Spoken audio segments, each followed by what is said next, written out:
বিভিন্ন স্কুলের পরিকাঠামো উন্নয়ন, শিক্ষক সংকট দূর করা এবং বন্ধ থাকা শিক্ষা ব্যবস্থা পুনরায় চালুর দাবিতে সিজেপির ছাত্রছাত্রীদের উদ্যোগে আয়োজিত মিছিলকে কেন্দ্র করে মঙ্গলবার উত্তপ্ত হয়ে উঠল উত্তর দিনাজপুরের চোপড়া ব্লকের দাসপাড়া এলাকা। আন্দোলনকারীদের দাবি, দাসপাড়া পীর সাহেব মোড় থেকে মিছিল শুরু করার আগে এই ঘটনাস্থলে পৌঁছায় পুলিশ ও কেন্দ্রীয় বাহিনী। এরপর আন্দোলনকারীদের ওপর লাঠিচার্জ এবং ধাওয়া করে মারধর করা হয় বলে অভিযোগ। ঘটনায় বেশ কয়েকজন ছাত্রছাত্রী আহত হয়েছেন বলেও দাবি আন্দোলনকারীদের। পাশাপাশি দুজন আন্দোলনকারীকে আটক করা হয়েছে বলে অভিযোগ। আন্দোলনকারীদের বক্তব্য, এলাকার বিভিন্ন স্কুলের জরাজীর্ণ ভবন সংস্কার, দীর্ঘদিন ধরে চলা শিক্ষক সংকট দূর করা এবং বন্ধ হয়ে থাকা শিক্ষা ব্যবস্থা দ্রুত স্বাভাবিক করার দাবিতেই এই কর্মসূচির আয়োজন করা হয়েছিল। তাদের অভিযোগ, শান্তিপূর্ণভাবে মিছিল শুরু করার আগেই পুলিশি হস্তক্ষেপের কারণে পরিস্থিতি উত্তপ্ত হয়ে ওঠে। এদিন এক ছাত্র ফিরোজ আলম কি জানিয়েছেন শুনুন। এখানে আমরা একটা শান্তিপূর্ণ প্রোটেস্ট করছিলাম, মিছিল বার করছিলাম। মিছিলটার উদ্দেশ্য ছিল যে আমরা আমাদের দাসপাড়া এরিয়ার স্কুলগুলো অনেক পরিস্থিতি খারাপ আছে। একে একটা স্কুলে মাস্টার নেই, কোনো স্কুলে একটা, যেমন আমরা মদনগঞ্জ স্কুলে গিয়েছিলাম, সেখানে শুধু পাঁচটা শিক্ষক আছে। আর সেখানকার শিক্ষক আমাদেরকে বললো যে সেখানকার শিক্ষক নাকি নিজেই বাথরুম সাফ করে, সেখানকার বাথরুমগুলো। এত স্কুলের অবস্থা খারাপ। আজকে কি ঘটনা রয়েছে? আজকের ঘটনাটা হচ্ছে যে এখানে আমরা সেই জন্য আমরা একটা মিছিল করছিলাম দাসপাড়াতে। এই দাসপাড়া আমরা মিছিল চালু করার আগেই পুলিশ আমাদেরকে মারধর করেছে, আমাকেও এখানে মেরেছে, একেও মেরেছে। এখানে আরও দুইটা ছেলের মাথা ফেটে দিয়েছে, একটা ছেলে বেরাতে পারছে না, এমন মেরেছে পাটাতে। কি দাবি এখন আপনাদের? এখন আমাদের দাবি হচ্ছে যে পুলিশ আমাদেরকে কেন মারলো, এটা আমাদের মেন দাবি হচ্ছে। পুলিশকে জবাব দিতে হবে। আমরা তো কোনো অন্যায় কাজ করছি না। এখানে মিছিলে পারমিশন ছিল? মিছিলে আমরা জাস্ট 35 থেকে 40 জন, আমরা জাস্ট এটা একটা ছোটোখাটো মিছিল ছিল, তার জন্য আমরা পারমিশন নেইনি।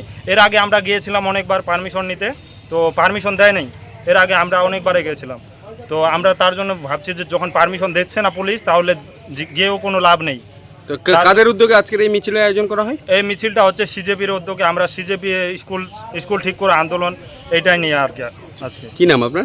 আমার নাম ফিরোজ আলম। ঘটনাকে কেন্দ্র করে এলাকায় উত্তেজনা ছড়িয়ে পড়ে। আন্দোলনকারীদের অভিযোগের বিষয়ে পুলিশের পক্ষ থেকে এখনো কোনো বক্তব্য পাওয়া যায়নি। উত্তর দিনাজপুরের চোপড়া থেকে নিজস্ব প্রতিনিধির রিপোর্ট, টাইমস 14 বাংলা। অফার আকর্ষণীয় অফার। দেশের 80তম স্বাধীনতা দিবস ও আমাদের প্রতিষ্ঠান শাড়িশ্রী পাঞ্জাবি হাটে প্রথম বর্ষপূর্তি অফারে 5 থেকে 10% শাড়িতে ছাড়। এছাড়াও 20,000 টাকার বেশি কেনাকাটায় 15% অতিরিক্ত ছাড় মিলবে। এছাড়াও বছরভর 8 থেকে 12% ছাড়ে শাড়ি পাঞ্জাবি কেনার সুযোগ মেলে।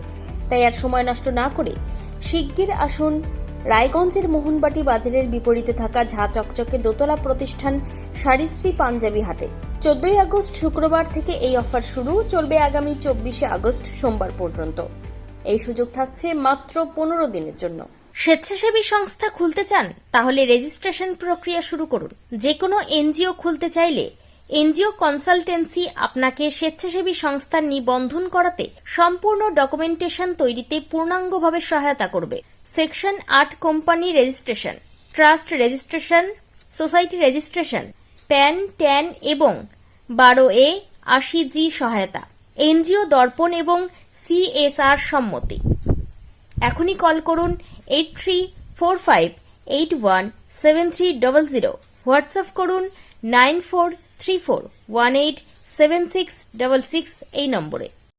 মুখের উজ্জ্বলতা হারিয়ে গেছে, স্পট পড়ে গেছে, ব্রণ ভর্তি, তাই আর দেরি না করে আজই আসুন রায়গঞ্জের চণ্ডীতলায় হেলথ প্লাস মাল্টি স্পেশালিটি ক্লিনিকে এবং এখানে পান অভিজ্ঞ ডাক্তার দ্বারা ফ্রি স্কিন টেস্ট। আরো বিস্তারিত জানতে যোগাযোগ করুন 9674895169 এই নম্বরে।